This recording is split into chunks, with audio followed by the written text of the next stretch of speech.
Desde su formación, hace miles de millones de años, la Tierra ha sufrido una serie de catástrofes. Hace 250 millones de años, las mayores erupciones volcánicas que ha experimentado el planeta estuvieron a punto de borrar todo rastro de vida. Fue la mayor extinción masiva de la historia. Pero de no haberse producido, los humanos no existiríamos. Esta es la historia del planeta de fuego.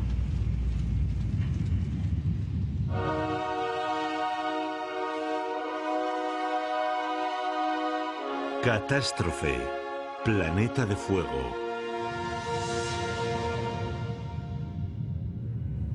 En sus últimos 4.500 millones de años de vida, la Tierra ha sufrido terribles desastres. Para asimilar la enorme escala temporal de los eventos que nos han dado forma, imaginemos la historia de la Tierra comprimida en las 24 horas que dura un día. A las 10:40 de la noche, hace 250 millones de años, todas las especies del planeta se enfrentaban a la extinción. Ocurrió durante el periodo pérmico.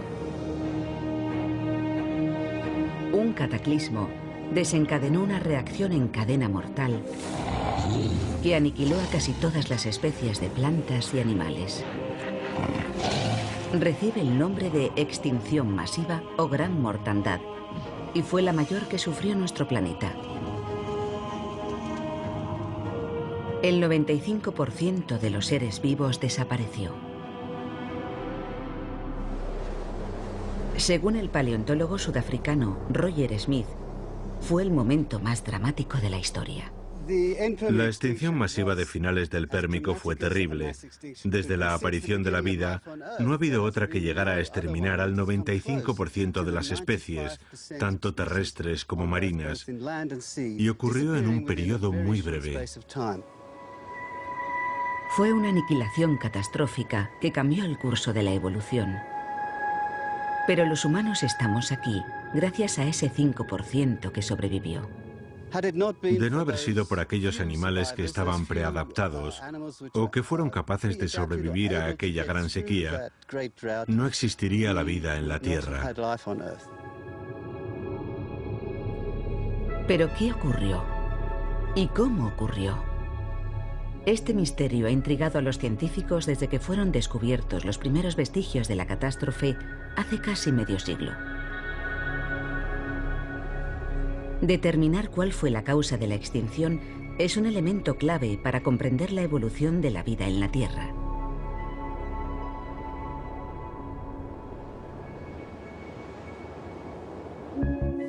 La cuenca del Karoo, en Sudáfrica, estuvo poblada en otro tiempo por multitud de especies anteriores a los dinosaurios. Hace 250 millones de años tenía un aspecto muy diferente. Las lluvias de las montañas alimentaban ríos con el caudal del Mississippi que serpenteaban por las llanuras. Aquí había un ecosistema estable y plenamente desarrollado.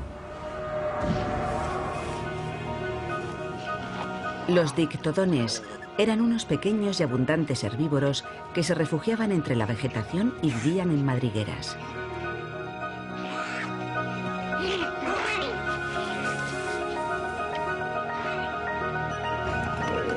Grandes manadas de herbívoros del tamaño de vacas, llamados dicinodontes, pastaban en las praderas.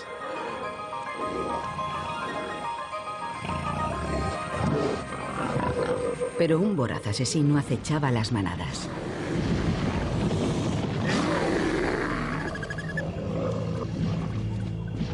Más de 150 millones de años antes de la aparición del tiranosaurio, el gorgonópsido era el carnívoro más temible del planeta. Sus grandes y poderosos colmillos le convirtieron en el rey de los depredadores del mundo pérmico.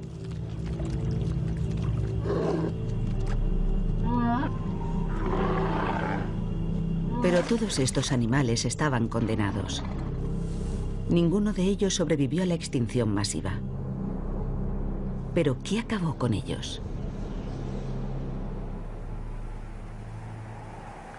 Las pistas que indican cómo murió el mundo pérmico están enterradas en la cuenca del Karoo. Bajo este desierto, los paleontólogos han desenterrado estratos de rocas sedimentarias de este turbulento periodo. Las rocas sedimentarias estaban divididas en capas. Cada capa representa el momento en que fueron depositadas. Las capas más antiguas están abajo y las más recientes arriba. Estas rocas son como una máquina del tiempo. Nos permiten retroceder en la historia 250 millones de años. Uno de los estratos superiores contiene pistas sobre la posible causa de la extinción pérmica. Estamos sentados en lo alto del periodo pérmico y este intervalo nos muestra algo muy dramático grabado en su registro geológico. Debajo de mí, estas rocas verdosas, grises y azuladas indican que en el entorno había mucha humedad. En estas capas abundan los fósiles. Pero por encima de este estrato, la historia es muy diferente. De repente todo se vuelve rojo y ese enrojecimiento es una indicación de sequedad y de calentamiento repentino. Estas rocas rojizas revelan un repentino y violento ascenso de las temperaturas y señalan que en ese momento la vida en la Tierra estuvo a punto de extinguirse. Los fósiles nos indican que a partir de ese punto no queda prácticamente nada. Se convierte en una zona muerta. La vida casi había dejado de existir. Y no solo aquí. La misma zona muerta de piedra roja se encuentra en todo el mundo. Lo que significa que hace 250 millones de años, el cambio climático y la extinción masiva afectaron a todo el globo. Algo muy grande a escala planetaria elevó las temperaturas unos 10 grados centígrados, acabando prácticamente con todos los seres vivos. Son las 10:40 de la noche en nuestro reloj de la historia. Hace 250 millones de años, el planeta se hallaba en caída libre climática. La temperatura había ascendido unos 10 grados centígrados. El repentino y dramático calentamiento cambió el curso de la evolución en la Tierra y causó una extinción masiva tan devastadora que, según algunos científicos, tuvo que ser provocada por algo extraordinario, algo extraterrestre. ¿Pudo ser el impacto de un asteroide?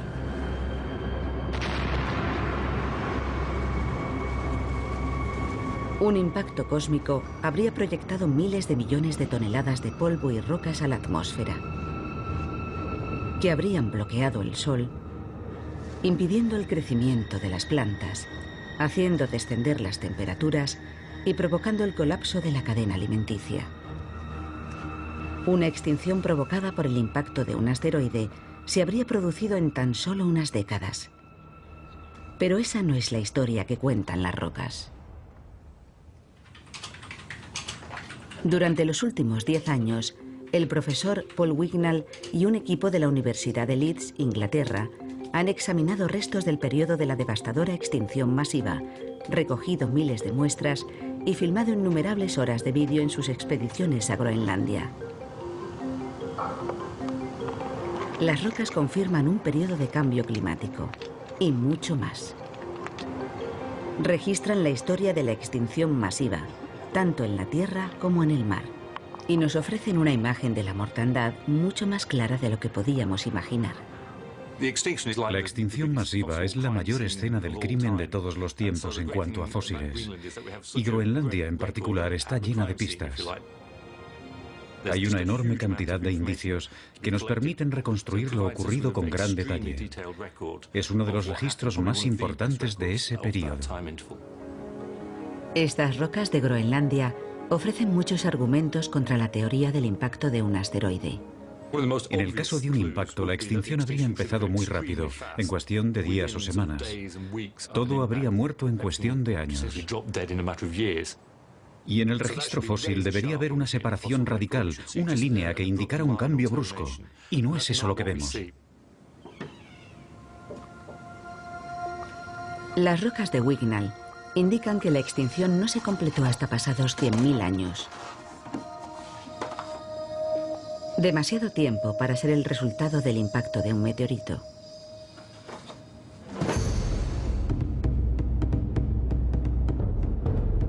Las muestras halladas en Groenlandia sugieren que la extinción tuvo una causa diferente. Y el geólogo Mike Benton cree saber cuál fue. Él piensa que el desastre comenzó en las profundidades de la Tierra. Descartado un impacto, el tipo de catástrofe más dramático e instantáneo es el que habría desencadenado algún tipo de erupción volcánica. Así que es ahí donde debemos empezar a buscar. Los volcanes son la mayor fuerza destructiva de la naturaleza. Impulsados por una presión inimaginable en las profundidades del planeta, inundan nuestra atmósfera con gases tóxicos y roca fundida. En 1975, en Rusia, la erupción del monte Tolbachik fue tan descomunal que la pluma de ceniza y polvo era visible desde el espacio.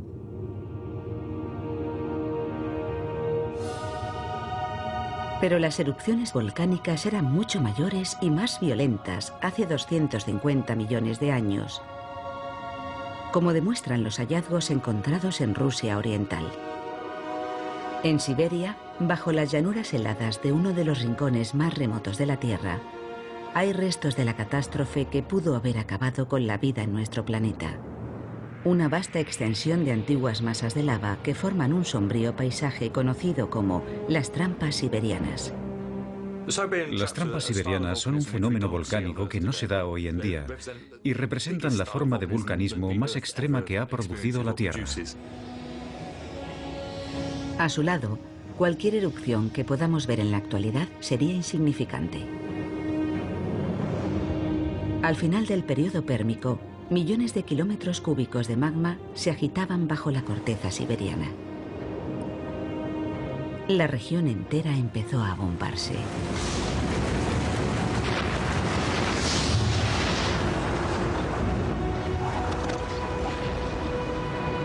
Finalmente, como una enorme ampolla, la corteza reventó, expulsando enormes cantidades de lava y sepultando la región bajo un mar de roca fundida. Un tipo de erupción denominada inundación basáltica. Esta fue la fuerza que provocó la extinción masiva. Hace 250 millones de años, la inundación basáltica de Siberia cubrió un área de la extensión de Estados Unidos bajo 1,5 kilómetros de roca fundida. Siberia terminó calmándose. Pero Islandia sigue siendo una de las zonas geológicamente más activas del mundo. Mike Benton investiga el terrible impacto que pudo tener aquí una pequeña inundación basáltica. Estamos en medio de un campo de lava en Laki, donde se produjo una inundación basáltica muy bien documentada que puede servir como una buena analogía de las trampas siberianas. En 1783 hubo aquí una erupción volcánica que duró unos 8 meses.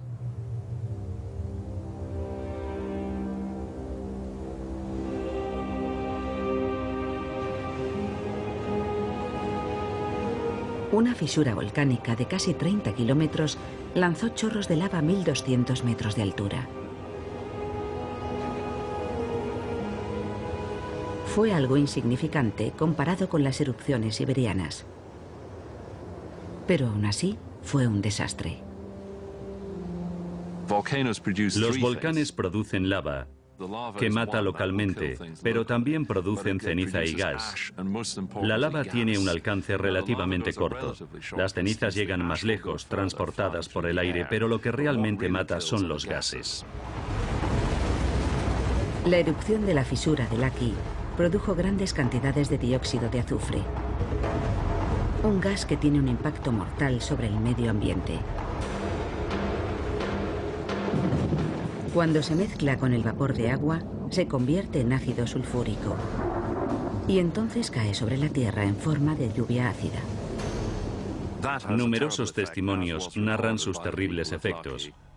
Los habitantes de Laki sufrieron quemaduras en los ojos y experimentaron grandes dificultades para respirar. El ganado también sufrió quemaduras en la piel y las plantas murieron. La cadena alimenticia empezó a desmoronarse. Y aquello no fue más que el principio. Parte del ácido sulfúrico no cayó a la Tierra. Permaneció flotando en la atmósfera en forma de diminutas gotas. Gotas que reflejaron la luz del Sol y enfriaron la superficie del planeta. El frío que siguió a la erupción mató a más gente que los daños inmediatos causados por el ácido sulfúrico. Los inviernos fueron muy fríos durante los 2 o 3 años siguientes, y no solo en Islandia. En el norte de Europa la pérdida de las cosechas provocó numerosas muertes. La erupción de Laki mostró a Benton que el enfriamiento producido por el dióxido de azufre volcánico es mortal. Y que sus efectos se dejan sentir a miles de kilómetros. Cuesta imaginar la devastación en las trampas siberianas. Laki estuvo escupiendo gas y lava durante 8 meses y cubrió de roca fundida un área de 500 kilómetros cuadrados.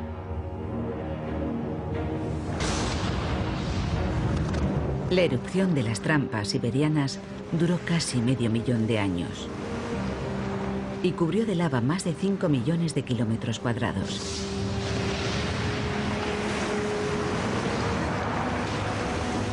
Fue 200.000 veces más grande que la de Laki.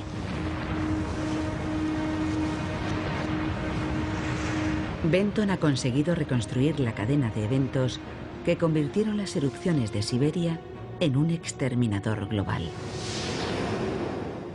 La secuencia más probable empieza con estas erupciones masivas en Siberia, que cubren de lava miles de kilómetros cuadrados de paisaje y provocan la destrucción y la devastación allá donde llegan. Las erupciones liberaron miles de millones de toneladas de dióxido de azufre, lo que dio lugar a lluvias ácidas e inviernos volcánicos e hizo caer las temperaturas.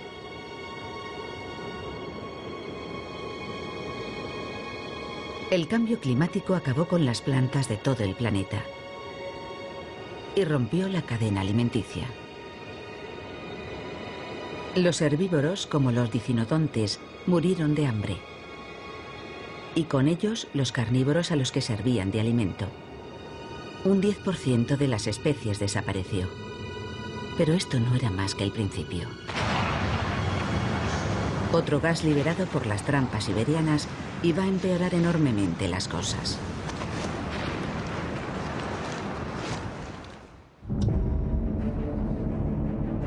Son las 10:40 de la noche en el reloj de la Tierra. Hace 250 millones de años. Una serie de colosales erupciones han sumido al planeta en el caos. El dióxido de azufre liberado por las trampas siberianas ha diezmado a las especies. En Inglaterra, el paleontólogo Paul Wignall realiza autopsias a las víctimas de la extinción masiva. Los fósiles que ha recogido en Groenlandia atestiguan los efectos de los gases volcánicos. Las plantas fueron las primeras en verse afectadas. El registro fósil refleja un cambio en su composición. Y también empiezan a aparecer esporas con mutaciones muy extrañas.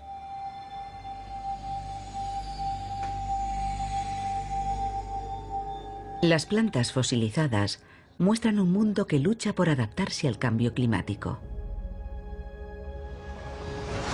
Y también registran los efectos de otro mortífero gas volcánico, el dióxido de carbono. Los pequeños orificios que aparecen en la superficie de las hojas son indicadores claros de la cantidad de CO2 que había en el aire. Las plantas necesitan dióxido de carbono para crear energía y lo absorben a través de diminutos orificios en la cara interior de las hojas. Cuanto más CO2 hay en el entorno, menos orificios necesita la planta para absorberlo. Cuando los científicos estudiaron las hojas fosilizadas de hace 250 millones de años, descubrieron una llamativa y repentina reducción del número de orificios. Todo indicaba que al principio de la extinción, los niveles de dióxido de carbono se habían disparado. Y eso solo podía significar una cosa. Las erupciones de las trampas siberianas debieron liberar miles de millones de toneladas de CO2. Este gas de efecto invernadero convirtió el enfriamiento global en calentamiento global. Los científicos calculan que la cantidad de dióxido de carbono que contenía la atmósfera tras las erupciones era 20 veces superior a la actual, más que suficiente para afectar radicalmente al clima y provocar un calentamiento global desbocado. El resultado fue una elevación de la temperatura global de al menos 5 grados centígrados. Y se produjo de forma episódica. Es posible que hubiera repetidas subidas periódicas. Una subida de 5 grados centígrados puede no parecernos excesiva, pero tuvo un efecto devastador en el clima de la Tierra. El calentamiento de la atmósfera afecta la forma en que se genera y distribuye la lluvia. Al elevar la temperatura, el CO2 alteró los sistemas climáticos globales. En las regiones ecuatoriales simplemente dejó de llover. En Sudáfrica, la cuenca del Karoo sufrió intensamente el impacto del cambio climático. Sus verdes praderas se convirtieron en un desierto abrasador. El paleontólogo Roger Smith intenta descubrir cómo afectó este rápido cambio de paisaje a los habitantes del Karoo. Y ha encontrado a una de las víctimas.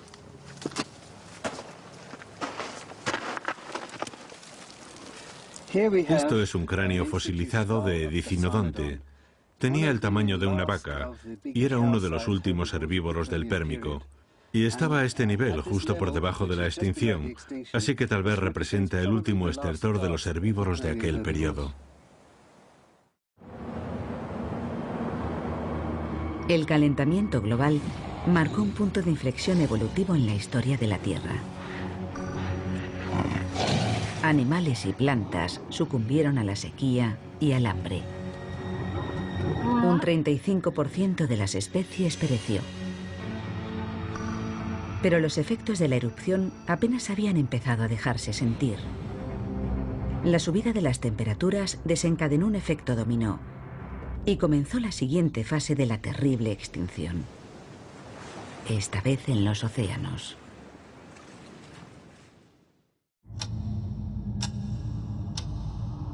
Son las 10:40 de la noche en el reloj de la Tierra.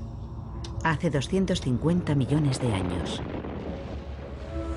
Las erupciones volcánicas masivas liberaron primero dióxido de azufre, que enfrió el planeta, y después dióxido de carbono, que lo recalentó. Estos bruscos cambios climáticos acabaron con plantas y animales. La extinción se adueñó de la Tierra. Fue la primera fase del terrible exterminio de prácticamente todas las formas de vida. Pero también un momento crucial en la historia de la evolución. El futuro de la vida pendía de un hilo, pero no en todas partes. Hasta entonces, los océanos habían escapado de la extinción. Los océanos estaban llenos de vida. Había arrecifes de coral y otros muchos tipos de criaturas, como los tiburones, habitaban el lecho marino. Había una enorme diversidad. El agua sería de color azul como en cualquier mar tropical. A cierta distancia tendría el aspecto de un arrecife actual. Pero el cambio climático iba a cambiarlo todo. El paleontólogo Paul Wignall ha encontrado pruebas de la siguiente fase de la mortífera extinción masiva: la muerte de los océanos. Esta es una de las rocas que hemos recogido en Groenlandia. Es muy negra, algo típico de este periodo, pero lo más revelador son estos bonitos cristales dorados. Esto es pirita, el oro de los tontos. Y si está ahí es porque no había oxígeno en el suelo marino. Es un descubrimiento de gran importancia. El llamado oro de los tontos solo puede formarse en un entorno carente de oxígeno. El descubrimiento de pirita en rocas de hace 250 millones de años solo puede significar una cosa. De alguna forma, los océanos se habían quedado sin oxígeno. Era un hallazgo de gran trascendencia, desconocido hasta entonces. Revelaba una repentina ausencia de oxígeno en el último período del Pérmico, algo completamente nuevo. Nos estaba sugiriendo una forma muy diferente de exterminio de la vida marina.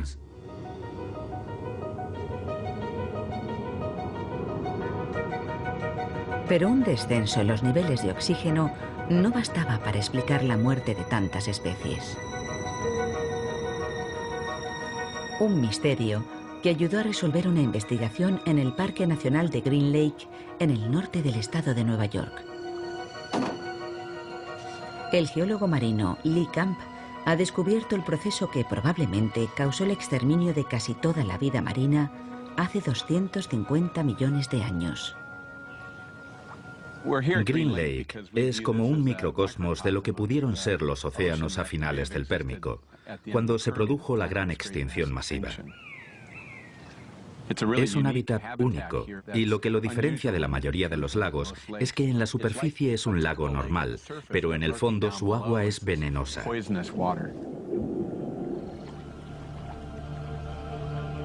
El lago tiene un aspecto normal, pero bajo la superficie se está muriendo, igual que los antiguos océanos del Pérmico.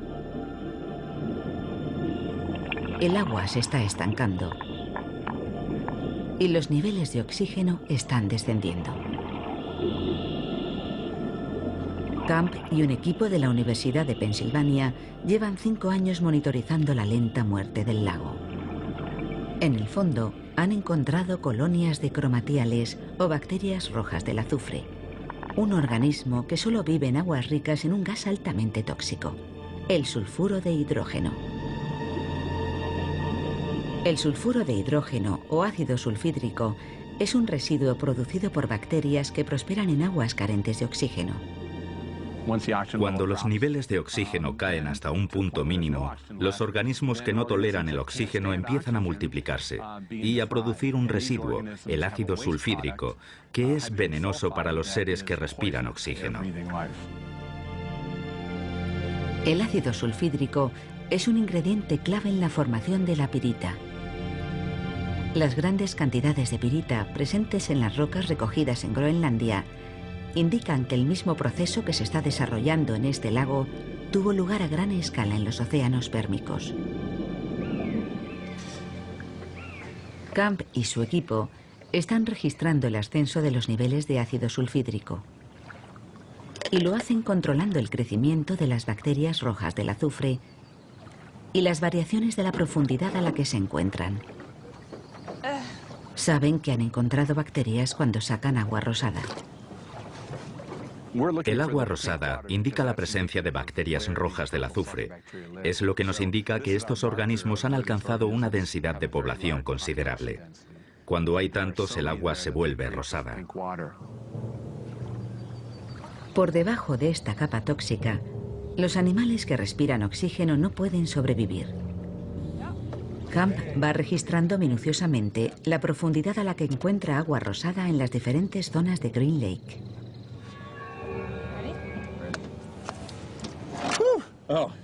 Sí, huele a huevos podridos. Es espantoso. Según descienden los niveles de oxígeno en el lago, aumenta la presencia de ácido sulfídrico y aparece agua rosada cada vez más cerca de la superficie. Eso significa que el veneno está ascendiendo y matando a todos los animales que respiran oxígeno. Green Lake es solo una pequeña extensión de agua, pero imaginemos el mismo fenómeno a escala global. En los océanos pérmicos, vistos desde el espacio, las zonas que hoy aparecen verdes habrían tenido un color rosado por la abundancia de bacterias rojas del azufre. La investigación de Camp nos permite imaginar lo que ocurrió en los océanos del mundo durante la extinción masiva. Las rocas del mismo periodo muestran que fue un fenómeno global. Los océanos y los mares se quedaron sin oxígeno y se llenaron de veneno. Algo muy grande debió provocar la desaparición del oxígeno. ¿Pero qué? En Green Lake, la causa ha sido el estancamiento. El agua ha dejado de circular. Y recientes investigaciones han descubierto que hace 250 millones de años ocurrió lo mismo a escala global. Normalmente, el oxígeno se disuelve en la superficie del agua marina. A continuación, es transportado por las corrientes que circulan entre el ecuador y los polos. En el ecuador, el sol calienta el agua marina. Cuando el agua caliente se mueve hacia los polos, se va enfriando y se hunde, transportando el oxígeno disuelto y permitiendo que los océanos y sus habitantes respiren. Hace 250 millones de años, el proceso era el mismo. Pero entonces se produjo la erupción de las trampas siberianas y la temperatura subió unos 5 grados. Lo más significativo para el mundo y para los océanos fue la forma en que afectó a la circulación de estos. Es como dejar una pecera en la ventana a pleno sol. El agua pierde el oxígeno y termina estancándose. Y eso es precisamente lo que creemos que le ocurrió a los océanos a finales del período pérmico.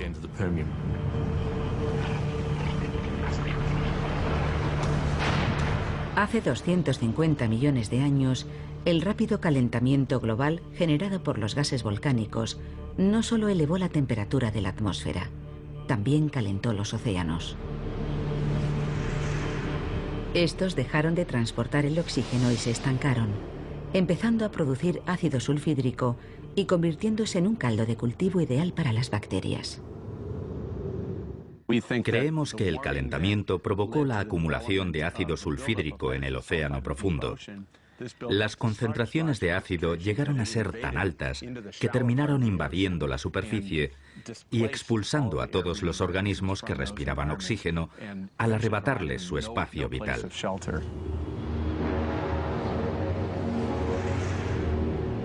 El cambio climático, desencadenado por las trampas siberianas, ya había matado a 1/3 de las especies terrestres. Y al elevar la temperatura de los océanos, provocó la muerte de casi el 100% de la vida marina. Pero la matanza no había terminado. Oculto en el fondo de los océanos, aguardaba otro asesino. El que iba a acabar prácticamente con el resto de los seres vivos del planeta.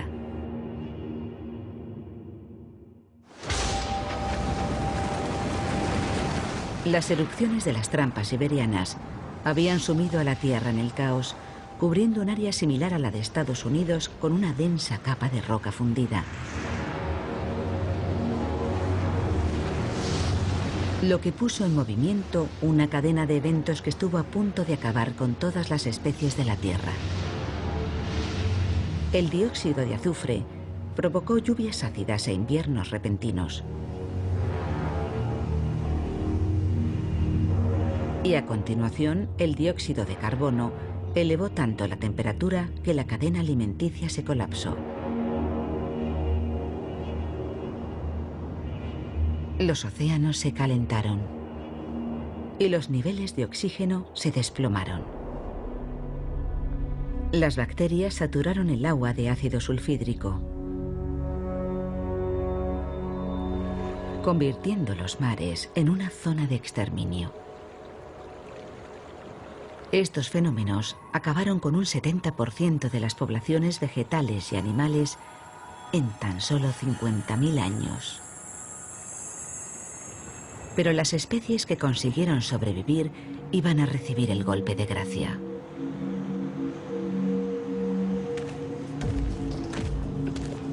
En Islandia, Mike Benton está buscando pistas sobre la causa de esta oleada final de extinciones. Cuesta comprender que un aumento del CO2 y una repentina subida de las temperaturas pudieran causar una catástrofe de tales dimensiones. Un ascenso repentino de 5 grados centígrados no exterminaría la vida de una forma tan catastrófica. Algo más tuvo que contribuir a una extinción a tan gran escala.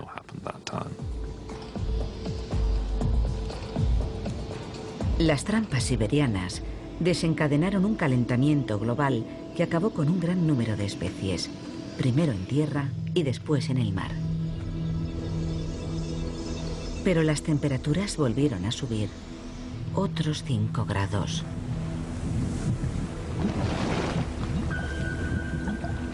Provocando una segunda oleada catastrófica de extinciones en tierra firme.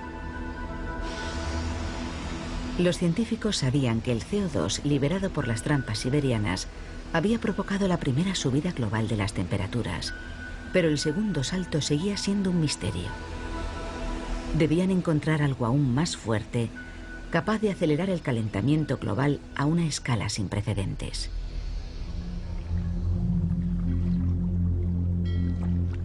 Y encontraron la respuesta a este misterio en el fondo del océano, frente a la costa californiana de Santa Bárbara.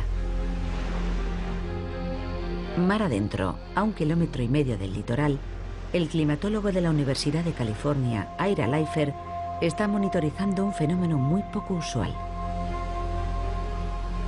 Está observando un gas de efecto invernadero, pero no dióxido de carbono, sino metano. El metano que existe en las profundidades de la Tierra se filtra a través de la corteza terrestre hasta llegar al lecho marino y en esta zona, formando una columna de agua, sube a la superficie en forma de burbujas. Se pueden ver estas columnas de burbujas en zonas costeras de todo el planeta. Y esta, al sur de California, brinda al equipo de Leifer una oportunidad única de estudiarla de cerca. Buceando en las frías aguas del Pacífico, sus alumnos recogen muestras de metano recién salidas de una fumarola, que indican que en lo relativo al calentamiento global, el metano es un supergas. El metano es un gas de efecto invernadero muy potente, unas 20 o 25 veces más potente, molécula por molécula, que el CO2. Es decir, que si liberamos en la atmósfera una molécula de cada gas, la de metano tendrá un efecto 20 veces mayor. La cantidad de metano liberada por fumarolas como esta es demasiado pequeña para explicar la subida adicional de 5 grados registrada hacia el final de la extinción masiva. Pero hay otra fuente de este gas que sí podría haberlo hecho. En el océano profundo, la parte más inexplorada y menos conocida de la Tierra, hay enormes cantidades de una sustancia llamada hidrato de metano. El hidrato de metano es un sólido cristalino compuesto por gas metano y agua helada. Se calcula que 30 billones de toneladas yacen congelados en el fondo marino. En estado gaseoso, desencadenaría un desastre global. Leifer piensa que tal vez fue eso lo que ocurrió hace 250 millones de años. Si imagináramos la extinción masiva como algo comparable a un genocidio, a una escala inimaginable, y nos preguntáramos quiénes pudieron ser los responsables, en primer lugar, examinaríamos los indicios y haríamos una lista de posibles culpables.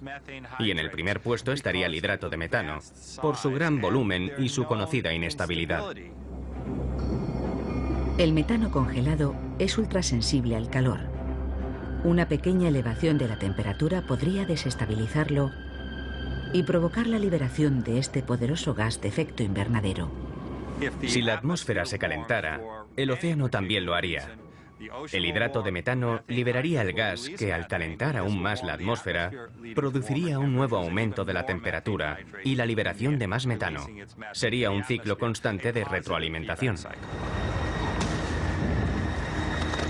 Hace 250 millones de años, miles de millones de toneladas de gases volcánicos desencadenaron uno de estos ciclos. La temperatura de la Tierra se elevó 5 grados centígrados, suficiente para deshelar el hidrato de metano congelado del fondo de los océanos y liberar en la atmósfera miles de millones de toneladas de este poderoso gas de efecto invernadero.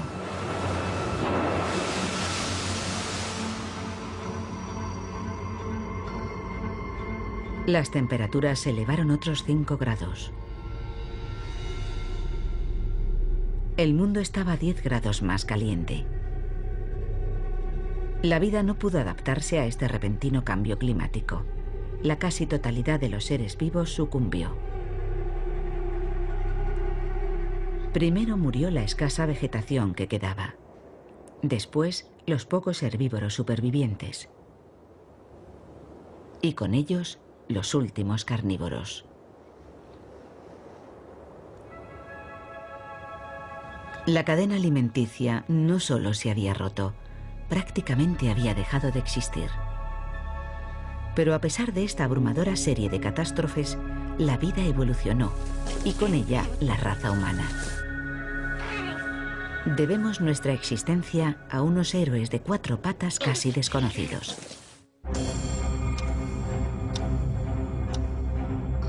Hace 250 millones de años, el planeta había sido arrasado por salvajes erupciones volcánicas. Los gases tóxicos liberados provocaron un caos climático global y casi exterminaron la vida en la Tierra. Para las especies dominantes no había la menor esperanza de supervivencia. Los gorgonópsidos, por ejemplo, debieron ver cómo cambiaban sus dominios. Sus presas eran cada vez más escasas y la temperatura aumentaba rápidamente. Y así fue como desaparecieron, ellos y todo su entorno. Para estos temibles depredadores y para casi todos los seres vivos había llegado el fin. Pero en realidad fue un nuevo principio. Las catástrofes pueden poner a cero el reloj evolutivo. La dirección en que avanza la evolución puede cambiar totalmente porque las especies dominantes desaparecen y otras que antes tenían un papel menos significativo tienen su oportunidad. Hace 250 millones de años, la extinción masiva brindó una oportunidad evolutiva única a un pequeño y modesto animal. El cinodonte era un aperitivo habitual de los gorgonópsidos, pero al aprender a refugiarse en sus madrigueras, se mantuvo fuera del alcance de los depredadores. Un hábito que resultó muy útil cuando el cambio climático abrasó la superficie de la Tierra. Los tubérculos y raíces subterráneas le proporcionaron alimento y agua. En la cuenca del Karoo, en Sudáfrica, el paleontólogo Roger Smith ha hecho un importante descubrimiento. Esto es una madriguera del Triásico inferior y sabemos por los fósiles que hemos encontrado en ella que era un refugio de cinodontes. Los cinodontes se refugiaron en madrigueras a finales de la gran extinción del Pérmico. Y es muy posible que esa fuera una de las razones que les permitió sobrevivir a la gran sequía de aquella época. Los cinodontes pasaron a convertirse en una de las especies dominantes del Nuevo Mundo. De no haber sido por ellos, nosotros no existiríamos. Uno de sus descendientes acabó convirtiéndose en mamífero, y de no haber sido por ese superviviente de la línea del cinodonte, no habrían evolucionado los mamíferos ni tampoco nosotros. Así que tenemos mucho que agradecerles.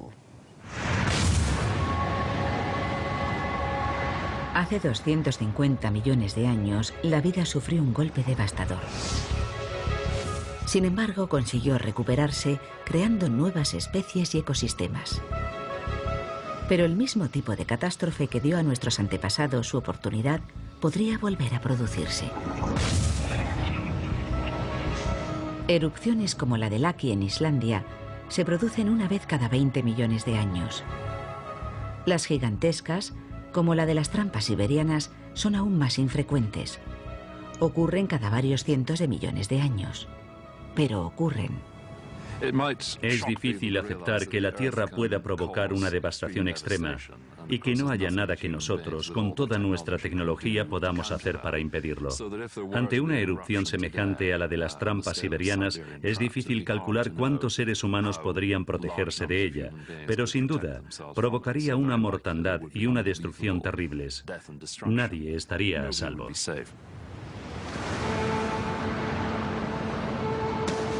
Pero es posible que la mayor amenaza al futuro de la humanidad no sea un fenómeno natural. Por primera vez en la historia, la especie dominante del planeta está alterando el delicado equilibrio de su ecosistema. Nuestras emisiones de dióxido de carbono están teniendo un impacto catastrófico. Tenemos el potencial de liberar 2 o 3 billones de toneladas de dióxido de carbono en el próximo par de siglos. Las trampas siberianas liberaron una cantidad similar, pero lo hicieron a lo largo de milenios, quizá en 1 millón de años. Así que estamos hablando de comprimir el evento de las trampas siberianas en la corta historia de la actividad humana en tan solo 1 o 2 siglos. Da miedo pensarlo. Los científicos temen que el calentamiento global descontrolado del pasado pueda volver a ocurrir en el futuro. Más de 30 billones de toneladas de hidrato de metano yacen congelados en el fondo del mar, y la posibilidad de que se deshielen masivamente es hoy tan real como lo fue hace 250 millones de años. Pero esta vez lo habremos provocado nosotros. Si seguimos contaminando al mismo ritmo, provocaremos una catástrofe. La cuestión es cuánto tardaremos en hacerlo. La extinción masiva de finales del Pérmico fue uno de los capítulos más importantes de la historia de la vida. Estuvo a punto de hacerla desaparecer para siempre. Pero los supervivientes se convirtieron en nuestros antepasados directos. De no haberse producido, nosotros no estaríamos aquí.